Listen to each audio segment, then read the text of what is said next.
বাংলাদেশের দুর্যোগে ফার্স্ট আগায় আসা হচ্ছে কন্টেন্ট ক্রিয়েটররা। বাংলাদেশের ফার্স্ট রুগীর পাশে দাঁড়া হচ্ছে কন্টেন্ট ক্রিয়েটররা। দেখতে পাচ্ছি লক্ষ লক্ষ পেজ মানে সাসপেন্ড করে দিয়েছে। এখন আপনি এটা বলেন- সরকারের উদ্যোগ নেওয়া দরকার কিনা? হ্যাঁ, আপনি বলেন, আপনি কি বিকাশ নাম্বার আপনাদের দেন? না, আমি আমার বিকাশ নম্বর দিই না। আমিও দিই না। তাহলে আপনি কেন দিবেন? তাহলে আমার আর একটা প্রশ্ন ছিল, ভিডিও হয়তো লং হইতেছে। এই যে চট্টগ্রাম বন্যাতে মামা, চট্টগ্রাম বন্যাতে দেখছি আমাদের বাংলাদেশে 300 আসন নিয়ে মানুষ টানাটানি চেষ্টা করে। যে কোনো দুর্যোগের সময় একমাত্র কন্টেন্ট ক্রিয়েটারের দ্বারা এই বিষয় নিয়ে কিছু জানি। এই দেশে তো এমপি মন্ত্রী কত ধরনের আমরা দেখি, পোশাক পরিবেশন বড় বড় এমপি মন্ত্রী, তারা কেন যায় না? শুধু কন্টেন্ট ক্রিয়েটারে যা, তারপরও দিন শেষে একটা কন্টেন্ট ক্রিয়েটারের পেজ থাকে না, কোথাও হয়ে যায়। এটা নিয়ে আমাকে একটা আপনি ব্যাখ্যা দেবেন। যারা তথ্য প্রযুক্তি যারা যে দায়িত্বে আছেন, এই প্রতিমন্ত্রী বলেন, মন্ত্রী বলেন, তাদের উদ্দেশ্যে বলতেছি, বাংলাদেশের দুর্যোগে ফার্স্ট আগায় আসা হচ্ছে কন্টেন্ট ক্রিয়েটররা। বাংলাদেশের ফার্স্ট রুগীর পাশে দাঁড়া হচ্ছে কন্টেন্ট ক্রিয়েটররা। তাহলে কেন আমাদের পেজে সমস্যা থাকবে? কেন? প্রশ্ন এটাই। একটু স্ট্রং হতে পারে না? আমরা যদি না থাকি, আমি মনে করি কাজ হবে না। আজকে আমি আইনের বিরুদ্ধে কথা বলি, কালকে আমার হাত পাও বান্ধি নিয়ে যাবো।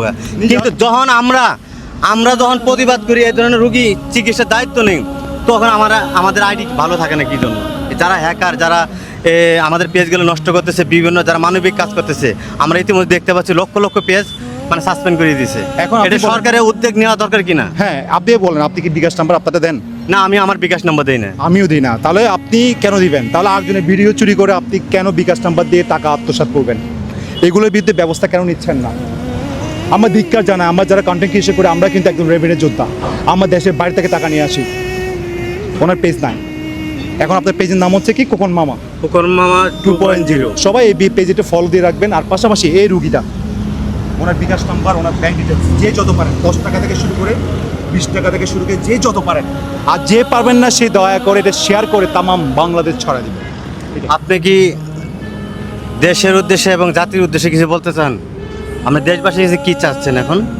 আমি আমার বাচ্চার মাকে আপনারা বাঁচাইতে সাহায্য সহযোগিতা করুন, আমি এটাই চাই। হ্যাঁ, আপনারা 10 টাকা পারেন, 5 টাকা পারেন। আমরা জানি আপনাদের বিকাশে টাকা না থাকলেও লাস্ট সময় 5 টাকা হলেও থাকে। ওই 5টা টাকা সেন্ড মানি করি এটা দিয়ে দিবেন, এটাই আপনাদের কাছে চাওয়া। পাশাপাশি ভিডিওটা প্রচুর শেয়ার করবেন। আর এই ধরনের লোক, এরা কিন্তু ভিক্ষুক না, আমরা অনেক কাছ থেকে চিনি, ঠিক আছে? যারা ক্যামেরার অ্যাডালে থাকে, অনেকেই আমাদের থেকে সাহায্য সহযোগিতা চান, আমরা চাইলেও পারি না, অনেকেই মন খারাপ করেন, ঠিক আছে? কিন্তু দেয়ালও যখন পিঠ থেকে যা, তখনই ক্যামেরার সামনে মানুষ, এইসব মানুষ কিন্তু ক্যামেরার সামনে আসার লোক না। আমি অনেক কাছ থেকে চিনি, তারপরও কি এই বাচ্চার মাটা বাঁচানোর জন্য, তার ওয়াইফকে বাঁচানোর জন্য শুধু ক্যামেরার সামনে আসা। দয়া করে আপনারা ভিডিওটা শেয়ার দিবেন। আর আপনাদেরকে শেষ চাওয়া এটাই,